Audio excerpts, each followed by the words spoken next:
नमस्कार साथियों, welcome to learn easy. Geography series का ये चौथा पार्ट है। आज के इस पार्ट में हम बात करेंगे ज्वार भाटा, चंद्र ग्रहण और सूर्य ग्रहण की। आज का जो ये वीडियो है इसमें हम 3 टॉपिक पर चर्चा करेंगे।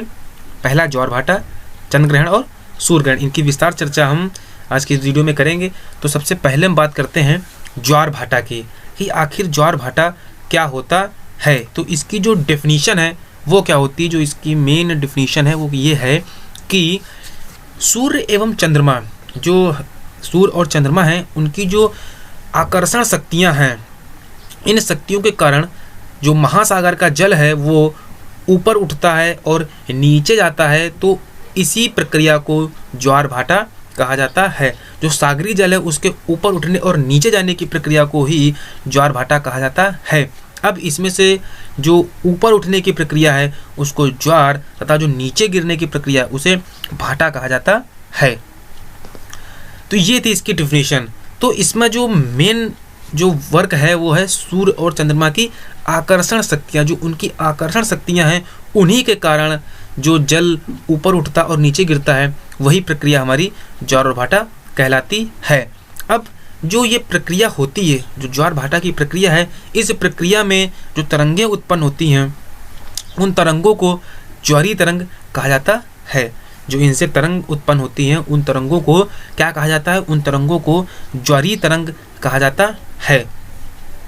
जो एक स्थान है जहाँ पर ज्वार भाटा आता है उस प्रत्येक स्थान पर 24 घंटे में 2 बार ज्वार भाटा आता है। ये जो ज्वार भाटा आने की प्रक्रिया है वो 24 घंटे में लगभग 2 बार होती है। उसके अलावा जो ज्वार भाटा की प्रक्रिया है इसमें जो कभी कभी ज्वार ऊंचे आते हैं, मीन्स बड़े ज्वार आते हैं, और कभी कभी छोटे ज्वार आते हैं। तो ये कैसा होता है कि जब सूर्य और चंद्रमा एक सीधी रेखा में होते हैं, जब सूर्य और चंद्रमा एक सीधी रेखा में होते हैं तो उनका जो संयुक्त गुरुत्वाकर्षण शक्ति है उसके कारण दीर्घ ज्वार उत्पन्न होते हैं। तो दीर्घ ज्वार कब आते हैं? ये 2 होते हैं, एक दीर्घ होता है और एक लघु होता है। तो दीर्घ ज्वार कब आते हैं? दीर्घ ज्वार तब आते हैं जब चंद्रमा एक सीधी रेखा में होता है। तो जब उनका संयुक्त गुरुत्वाकर्षण होता है उसके कारण दीर्घ ज्वार आता है। तो यहाँ पर ये ध्यान रखना है कि जो ज्वार भाटा है वो एक नॉर्मल प्रक्रिया है, लेकिन इसमें भी 2 कंडीशन होती हैं। एक होता है दीर्घ ज्वार और एक होता है लघु ज्वार। तो दीर्घ ज्वार कब आता है? जब चंद्रमा और सूर्य और चंद्रमा एक सीधी रेखा में होते हैं, तब उनके संयुक्त गुरुत्वाकर्षण शक्ति के कारण दीर्घ ज्वार उत्पन्न होते हैं। ऐसी स्थिति, जो दीर्घ ज्वार की स्थिति वो कब कब होती है? ऐसी स्थिति पूर्णमासी और अमावस्या को होती है। पूर्णमासी और अमावस्या को ही चंद्रमा और सूर्य एक सीधी रेखा में होते हैं।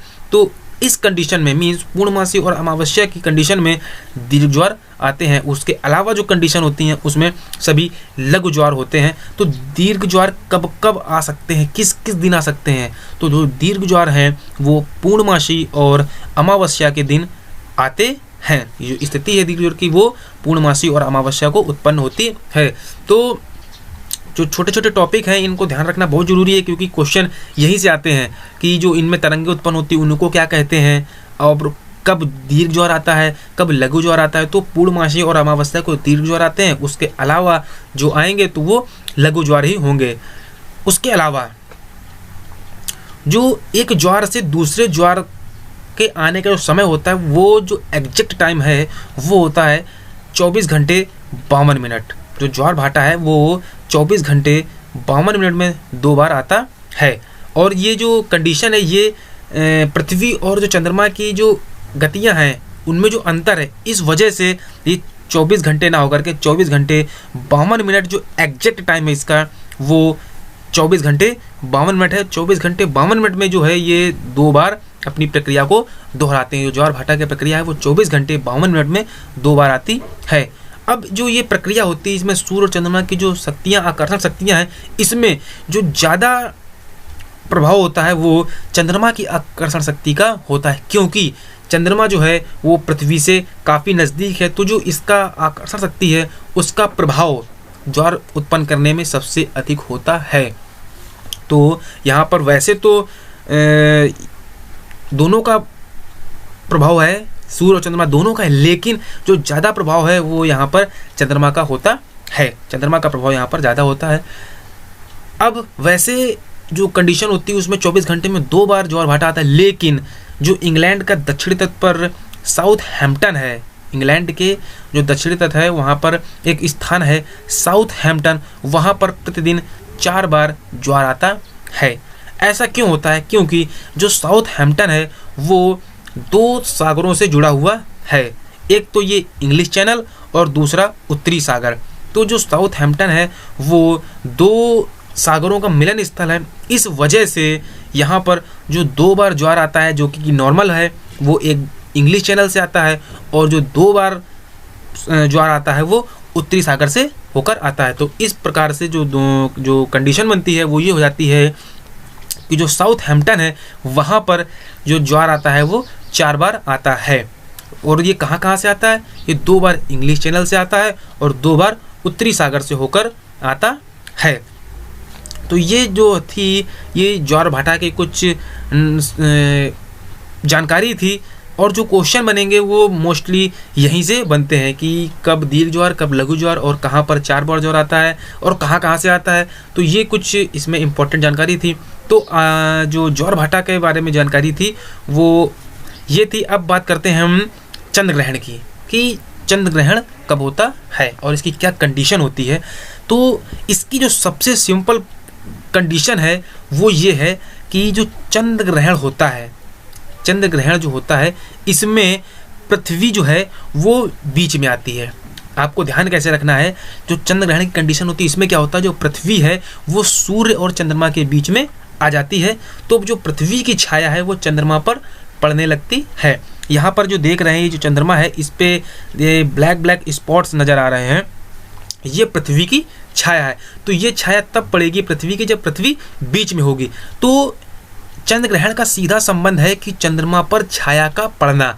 तो चंद्रमा पर छाया तब पड़ेगी जब कोई बीच में दूसरा प्लैनेट आएगा, मीन्स कोई दूसरा ग्रह आएगा। तो वो ग्रह कौन सा होता है? पृथ्वी। तो चंद्र ग्रहण की कंडीशन में जो पृथ्वी है वो बीच में आती है और सूर्य और चंद्रमा अगल बगल होते हैं। यहाँ पर जो फिगर है इसमें स्पष्ट देखिए कि जो पृथ्वी है वो बीच में है, ये हमारा चंद्रमा है और ये सूर्य है। तो यहाँ से सूर्य की जो किरणें पृथ्वी पड़ेंगी तो जो इसकी छाया है वो चंद्रमा पर पड़ेगी और इससे चंद्र ग्रहण की स्थिति उत्पन्न होती है। तो सिंपल सी कंडीशन, जब पृथ्वी बीच में होगी तो चंद्र ग्रहण होगा और आगे कंडीशन बाद में बताई जाएगी। तो चंद्र ग्रहण क्या होता है फिर से एक बार समझ लेते हैं। चंद्र ग्रहण क्या है? जब पृथ्वी सूर्य और चंद्रमा के बीच में आ जाती है तो पृथ्वी की छाया चंद्रमा पर पड़ने लगती है, इस वजह से चंद्रमा पर अंधेरा छा जाता है। इसे चंद्र ग्रहण की कंडीशन कहते हैं। सिंपल सी इसकी जो डिफिनीशन है वो यही है कि चंद्रमा पर अंधेरा छा जाता है तो कंडीशन ये होती है कि पृथ्वी बीच में होती है। अब जो इसमें इम्पोर्टेंट है, जो कई बार एग्जाम्स में पूछा गया है कि चंद्र ग्रहण की घटना कब घटित होती है, तो चंद्र ग्रहण की जो घटना है वो पूर्णिमा को घटित होती है। जो चंद्र ग्रहण की घटना है वो कब घटित होती है? चंद्र ग्रहण की घटना पूर्णिमा को घटित होती है।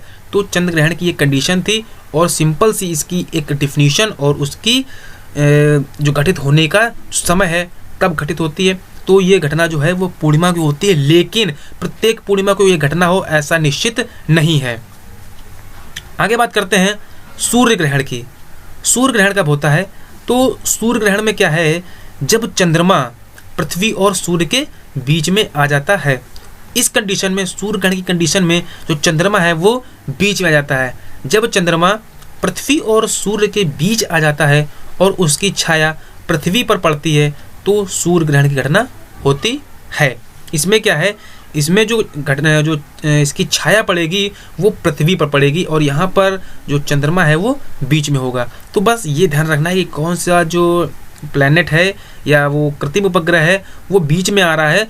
बस यहाँ से आपको जो है दोनों में जो फ़र्क समझ में आ जाएगा कि चंद्र ग्रहण कब होता है और सूर्य ग्रहण कब होता है।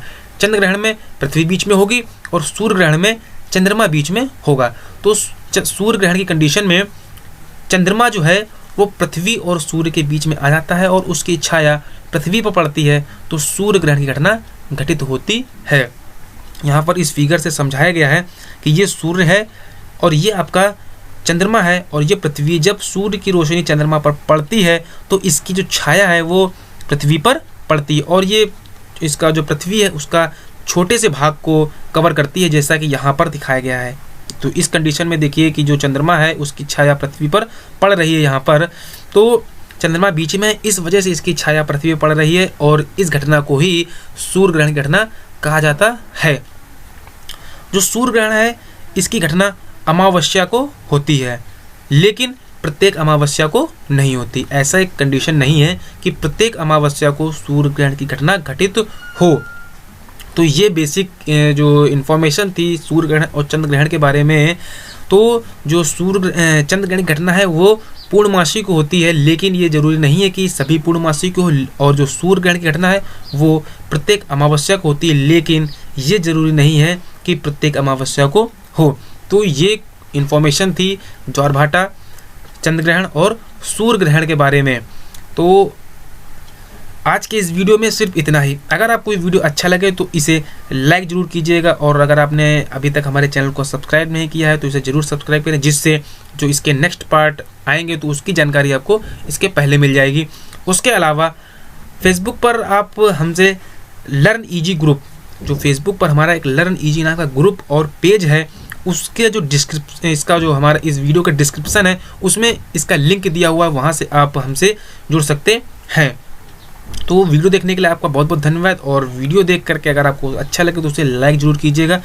वीडियो को अंत तक देखने के लिए आपका बहुत बहुत